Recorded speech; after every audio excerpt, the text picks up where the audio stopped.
Every day, millions of dogs and cats are born into the world. Approximately 15 million of them end up abandoned or homeless. These animals are then placed into shelters where they remain day in and day out awaiting a loving home. Many animal shelters are overcrowded and underfunded. It takes many volunteers and donations to care for these animals. One shelter in particular is CARE, or the Center for Animal Rescue and Education.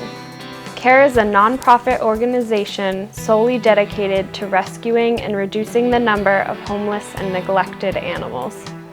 Their main focus is abandoned and stray cats. Upon stepping into this small shelter, the number of homeless cats is overwhelming. CARE takes in an average of 40 cats a month, which doesn't even put a dent in the 60 million feral cat population throughout the U.S. According to President Susan Goldsmith, more needs to be done to encourage people to adopt. Now I think the last statistics I remember reading is about 6 million animals are euthanized every year in shelters. Still, that's quite a bit, 6 million.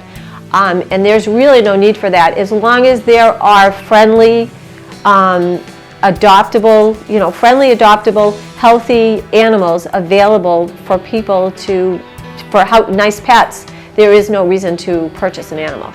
Although CARE is a no-kill shelter, Susan's statistic alone should make you cringe.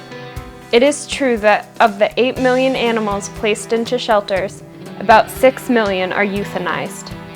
Euthanasia is the act of killing or permitting death of an animal in a relatively painless, humane way. When a shelter is too overcrowded, animals are selected to be put down. Oftentimes, they are injected with a shot, then their bodies are burned and they are thrown out. It is horrible to remain in a shelter only to be killed afterwards. Susan believes more can be done to prevent this. So if you branch out a little bit and get away from the shelter, you can increase your adoptions that way. And if you branch out with your animals and try to find other ways to house animals or, like I said, transfer other animals to other programs, you don't have to euthanize as many because you don't get to the point where you have so many animals that there's no space left for them. CARE is a special kind of shelter. They allow their animals to roam freely throughout the house. Oftentimes, when an animal remains in a cage at all times, it puts stress on their bodies mentally and physically. CARE averages about 20 adoptions a month, but that's not enough to give all the cats the homes they deserve. And not just cats are being affected. Man's best friend, the dog, is suffering as well. One dog can average about 4 to 6 puppies a year. Every person should spay or neuter their animal to prevent further reproduction. Dogs can cost upwards of $1,000, and most of them are purchased from pet stores or private breeders. Little does that buyer know that their puppy probably came from a puppy mill. Puppy mills are illegal, yet every day people continue to breed them. Missouri has been named the Puppy Mill Capital of America, home to over 2,000 mills. These irresponsible breeders are only increasing the problem we already face. Puppies who grow up in mills often live in unsanitary conditions in cages, sometimes piled on top of one another. They are given limited food, water, and exercise. They are then shipped out to pet stores, where they are purchased while hundreds of animals sit in shelters. It takes caring organizations to aid in the animal problems. The ASPCA, or the American Society for the Prevention of Cruelty to Animals, was the first humane society to be established. Recently, they rescued 40 cats and 320 dogs from an overcrowded, unsanitary shelter. These animals had serious health issues, and the shelter could not handle the amount of intake due to low adoption rates. The Humane Society of the United States also aids in setting up shelters around the U.S. and helping animals. One of them is the South Coast Humane Society in Shelter. Here, dogs and cats are placed into cages as they wait for adoption. It pulls at your heartstrings to walk in and see so many loving animals pleading for you to take them home.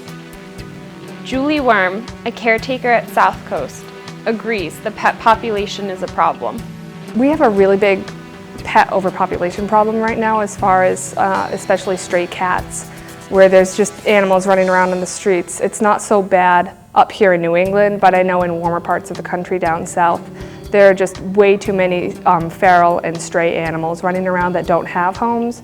So if you can take an animal out of a shelter care environment, that opens up space for more animals to come in, and it eliminates, one stray animal off the street. Plus, you're going to be spaying and neutering your animal if you get them from the shelter. So it's preventing more animals from ending up as strays.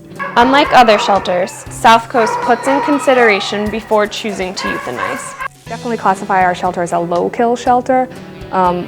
We sit down and we discuss every animal if it comes to that, pros and cons about whether or not they should, remain up for adoption or get humanely euthanized. But I know some shelters down in the south are high-kill shelters, and it's just, 30 or 40 animals a month. So it's just really bad, the overpopulation problem. It forces that upon people. It's sad that so many need to be put down in shelters, and many people are unaware of what's happening. South Coast puts through about 3 adoptions every 2 days, but those numbers need to increase across the country. People need to adopt rather than purchase. You purchase your pet, a lot of times animals in the pet stores, they come from backyard breeders, they come from puppy mills or kitten mills and stuff like that. And there's no guarantee that you're going to get a healthy animal there versus here.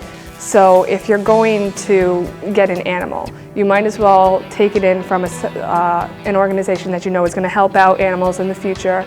You're going to prevent pet overpopulation in the wild. It's true that euthanasia technicians do not kill the animals.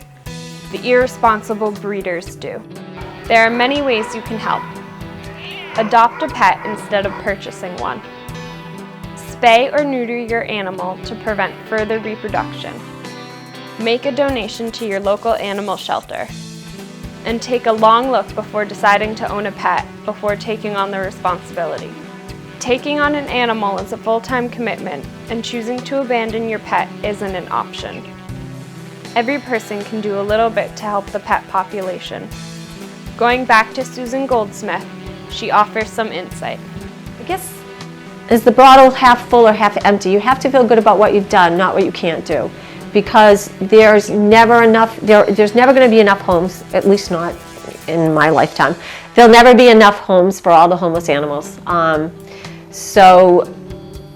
But we are decreasing the number of animals that are being euthanized annually. So that is going down. So you have to feel good about what you can do.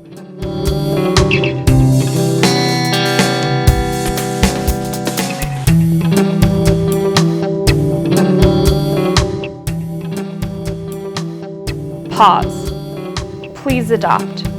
They're worth saving.